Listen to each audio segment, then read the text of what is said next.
bastante satisfação que eu participo desse evento organizado aqui na FAO pelo amigo Luiz Antônio Jorge, convidado nessa mesa pelo Carlos Comas, colocou o desafio de trazer uma discussão que eu venho fazendo mais recentemente sobre um estudo da cidade a partir das suas redes de infraestrutura urbana, especificamente a partir das redes de mobilidade. O que eu vou falar aqui está publicado recentemente num pequeno livro de um projeto de pesquisa que fizemos juntos, chama Plano e Conformação da Base da Metrópole, Redes de Mobilidade Paulistana. Quem quiser depois está em venda pela internet. Bem, o que eu vou trazer aqui que tem a ver com o tema?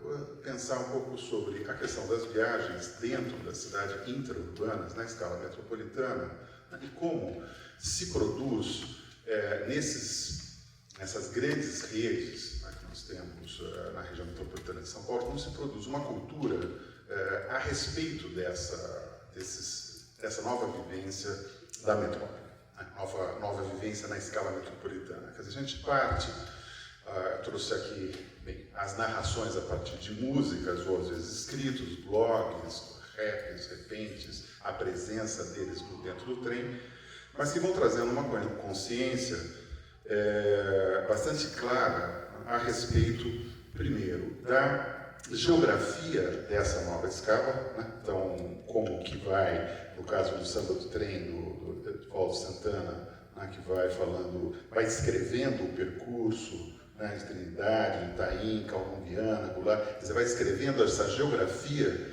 dessa região metropolitana, dessa grande escala, né, e ao mesmo tempo o que é o difícil, né, dessa vivência dentro do trem, que é a superlotação, a condição de deslocamentos difíceis, né.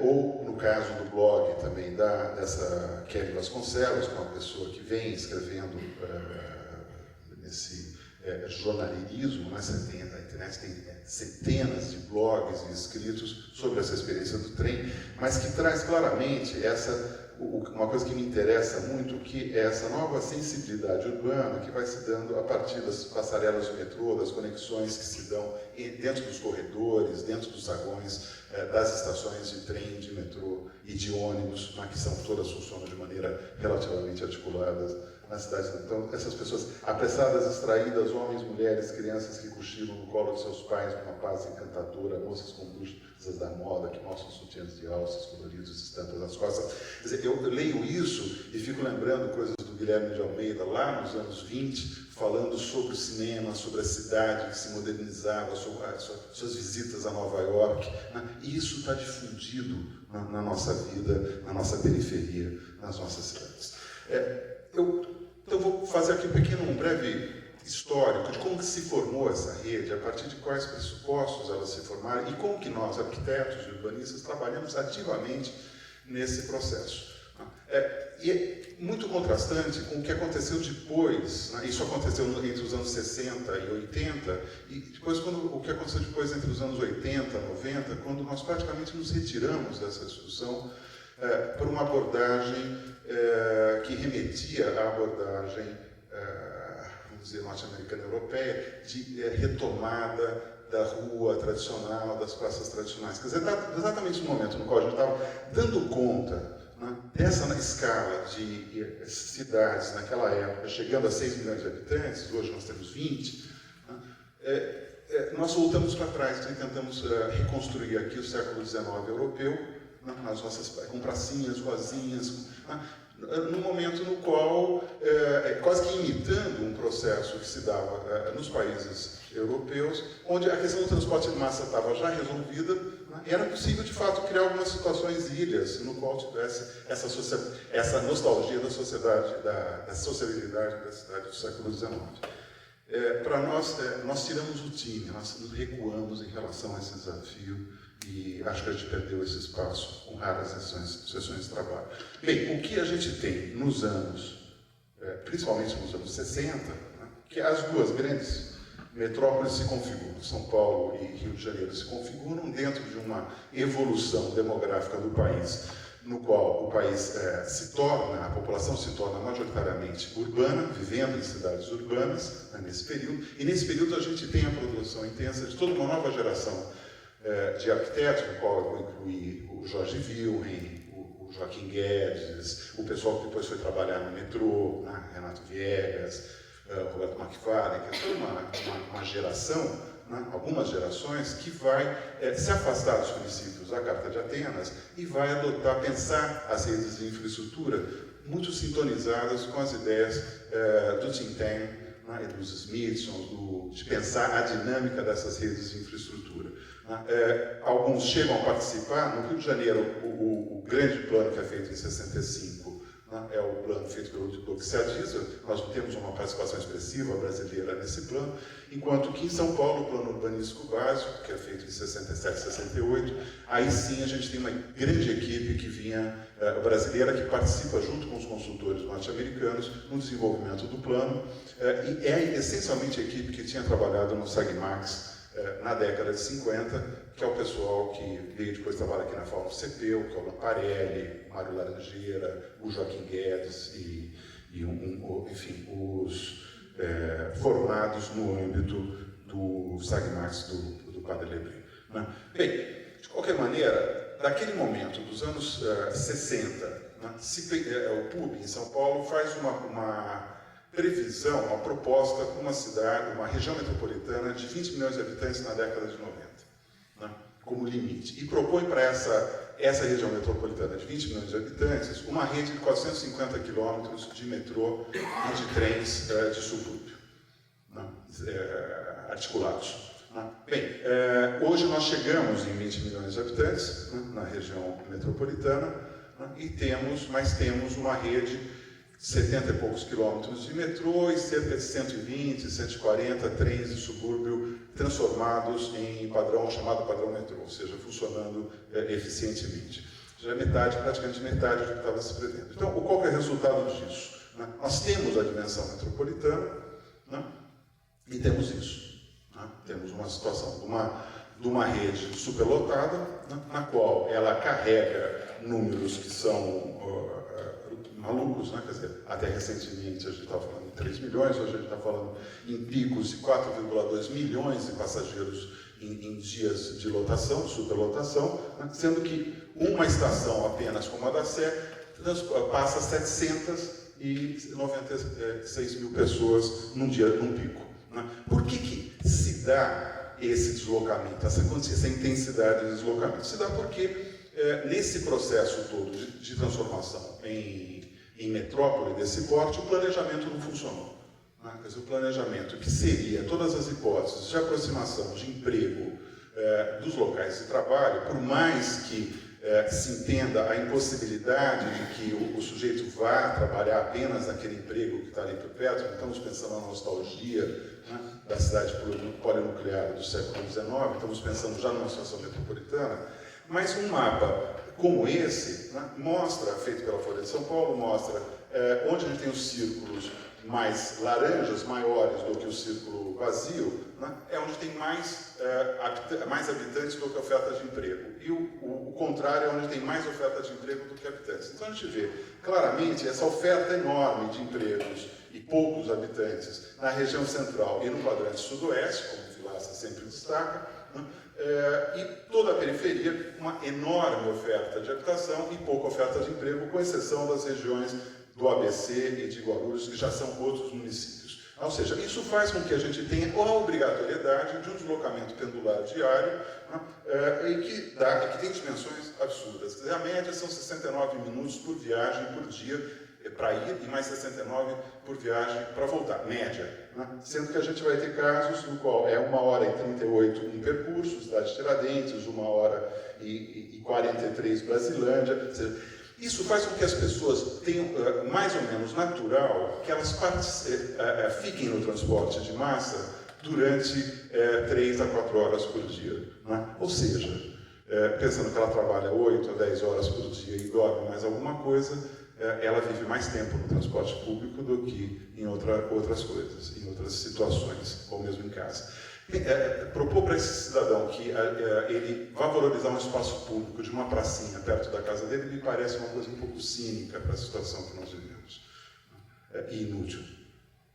E a situação de superlotação, que são essas tabelas mesmo, eu não vou me deter muito, quer dizer, chega a 11 passageiros por metro quadrado na linha leste-oeste nos horários de pico, que significa que é impossível, mais do que 6 não cabe, essas pessoas vão ficando atrás entre catraca e embarque. Bem, o que essa rede colocou para nós como desafios, para nós arquitetos como desafios fundamentais? Um é pensar a arquitetura de maneira sistêmica, né? Pensar como plugins, como edifícios que se encaixam e que as circulações se dão de grandes contingentes de pessoas entre esses vários equipamentos. Pega, por exemplo, aqui que eu estou destacando, as estações do tramo norte, né?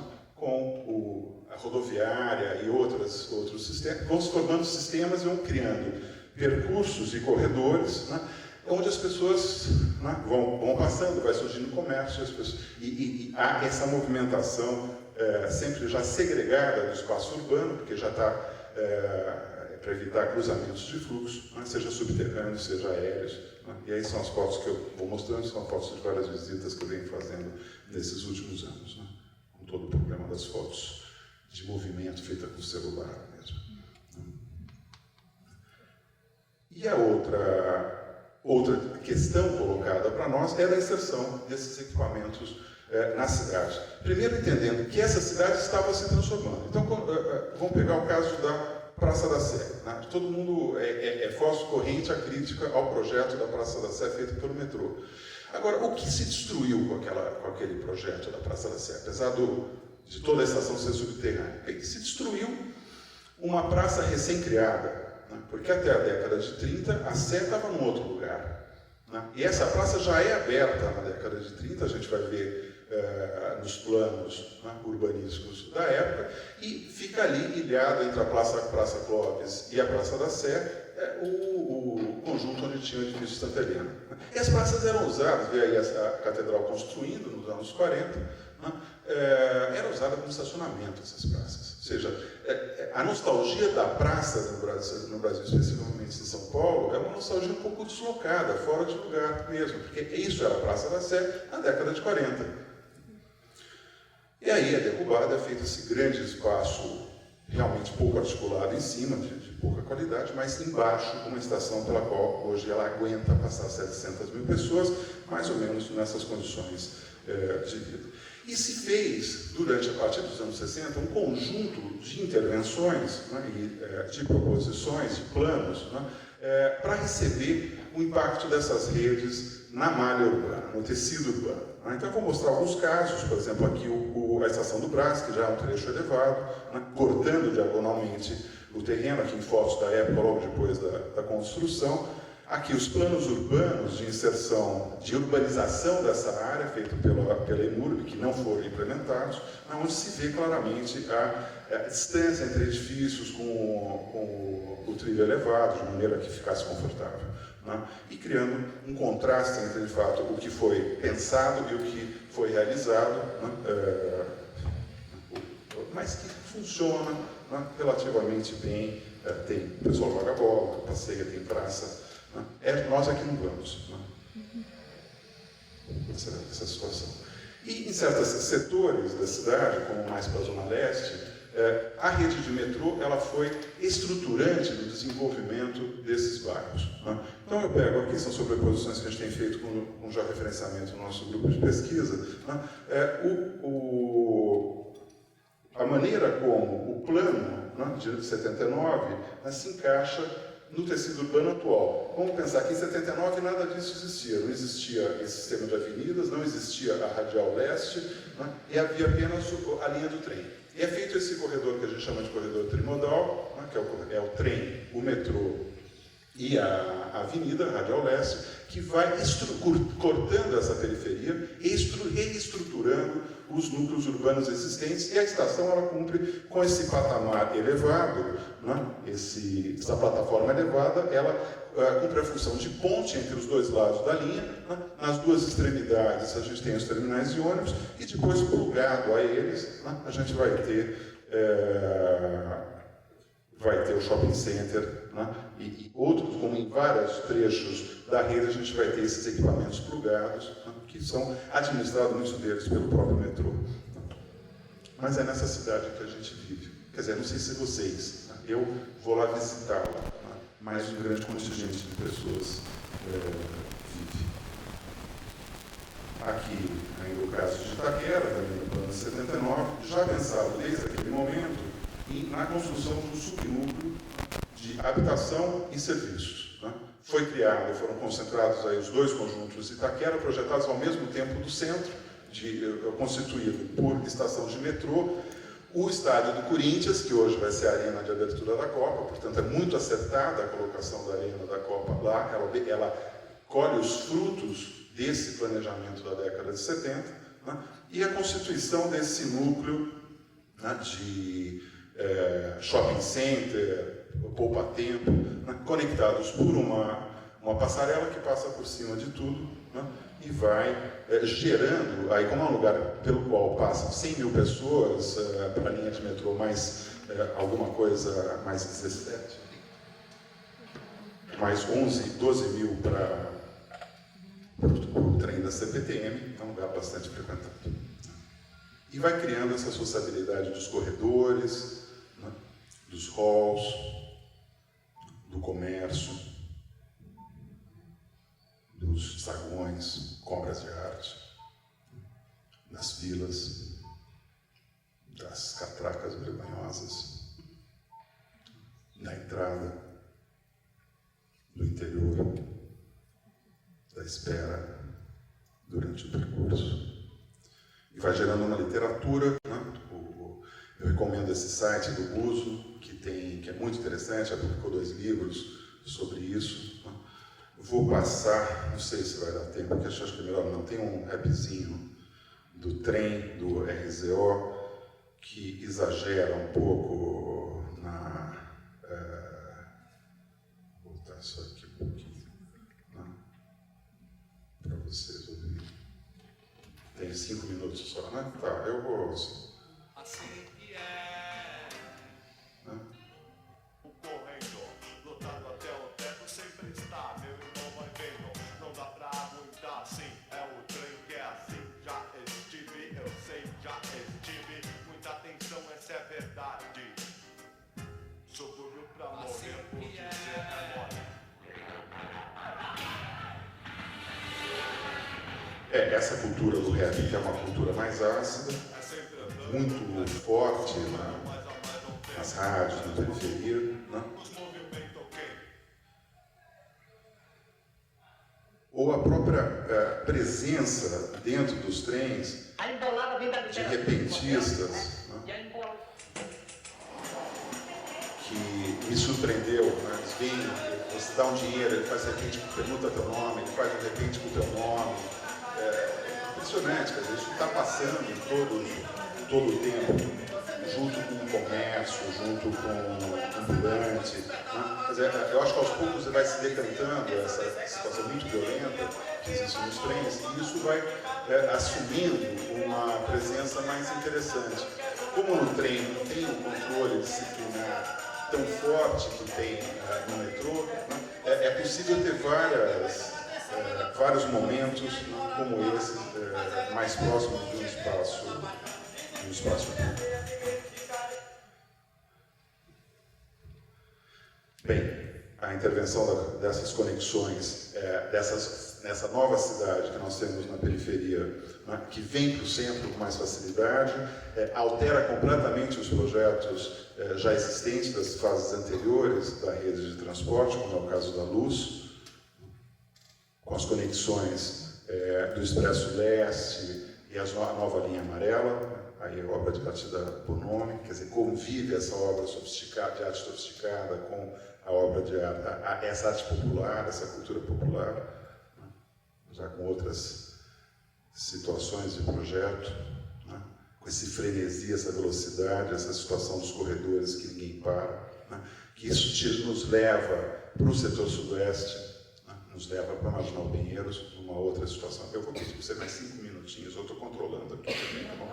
Né? E vai alterando aí também as coisas existentes, né? Mas que leva esse contingente de pessoas que vêm da Zona Leste para a Zona Sudoeste inteiramente sobre trilhos, né? Isso é um dado novo, e que vem juntar com o pessoal que vem da Zona Sul, né? Pelas outras redes, pelos outros tramos, né? Criando sobreposições de estações, né? Quer dizer, aqui a estação nova do metrô, a linha Lilás, praticamente entrando na estação Lago 13, feita na década de 80, né? A conexão disso às ciclovias, né? Que vão sendo plugadas nas estruturas existentes, né? E por último eu vou dar uma passada rápida na questão do transporte sobre rodas, né? Que também traz situações um pouco mais flexíveis e mais integradas com a cidade, né? Porque enquanto a situação do transporte sobre trilhos ele é bastante separado pela sua própria tecnologia, o transporte de ônibus ele é um pouco mais diferenciado, um pouco mais integrado no contexto urbano, né? Gerando situações mais ricas. Quer dizer, a gente tem que, colocando para os colegas que não são de São Paulo, nós implantamos o sistema tronco-alimentado só agora no começo da década de 2000, em 2002, com um bilhete único, né, e com uma renovação completa na estrutura dos ônibus e dos abrigos com os corredores centrais, e uma reestruturação de linhas radiais, diametrais e locais, né. Isso mudou bastante, introduziu em algumas dessas vias um projeto viário completo, né, do corredor, da calçada, da iluminação, alterando, né, mas gerando situações de sobreposição de várias redes, de vários tempos, nesses feixes, né, de tramos de circulação que se sobrepõem, que vão constituindo os lugares por onde a gente circula, né. Isso que permite também a gente ter essa inserção dentro da ilha, entre duas pistas, né, de embarque, que são bastante confortáveis. Eu vou destacar um caso aqui para vocês, que é o caso da Praça das Bandeiras, que me parece muito interessante, que também é uma praça criada pelo Plano Prestes Maia na década de 40, era um fundo de vale, e ela ficava ali no Y, né, do sistema de avenidas, e ela foi recebendo, depois de passar muito tempo como um grande estacionamento, ela foi recebendo equipamentos a partir da década de 70 e principalmente nos anos, quando se implantou o primeiro corredor Santo Amaro, na década de 80, ela virou um terminal fechado, né, de integração e que se conectava com o restante do tecido urbano por essas passarelas elevadas, né. Depois ela foi recebendo mais passarelas, depois com o bilhete único ela foi aberta, não tem mais catraca, né, e ela se conecta com a estação do metrô aqui, né, e com o sistema de calçadões no centro, né.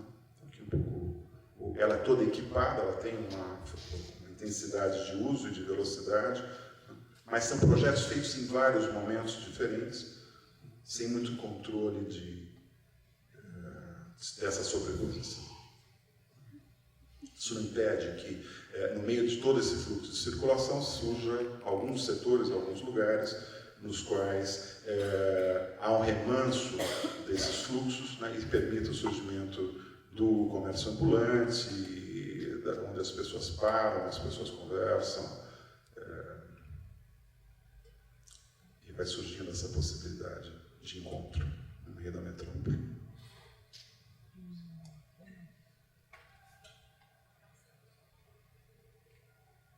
Curiosamente, com muito mais intensidade de encontro do que numa praça tradicional, que é a Ladeira da Memória, que se tornou uma ladeira de passagem um tanto inóspita pela presença sempre de pessoal viciado em crack.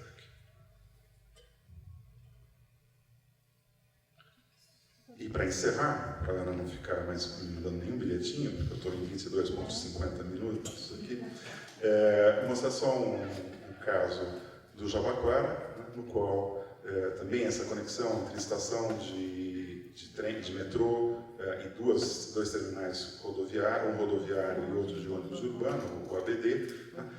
Veja esse desenho aqui em cima, são desenhos que eu passei a fazer para poder registrar e entender o sistema de conjunto, porque em nenhum lugar eu acho esse desenho. Né? Esse sistema ele vai sendo plugado, né? Mas alguém planeja, mas a gente não encontra esses desenhos. A gente tem que criar uma peça gráfica para poder entender a relação entre as plataformas do metrô, o corredor de distribuição e as duas rodoviárias. Quer dizer, é quase como se fossem por acaso. E neles eu encontro, né, essas situações das bocas das galerias, né, de circulação, né, com as pessoas que vão para a viagem. E, de repente, né, lá no mezanino, no final da área de embarque, né, um terraço que permite ver se o ônibus já chegou e se contemplar um pouco a paisagem do lado de fora, um pouco de verde. É um casal, né, se encontra e permite se viver um pouco nesse movimento da metrópole. Então eu não termino aqui só para vocês.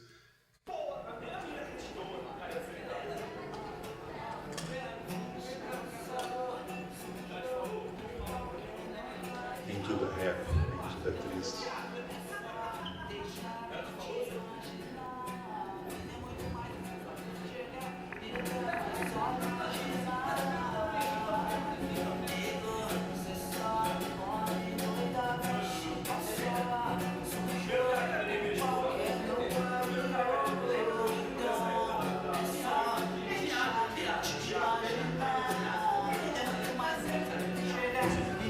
Acho que é daqui que nós vamos para frente. Muito obrigado.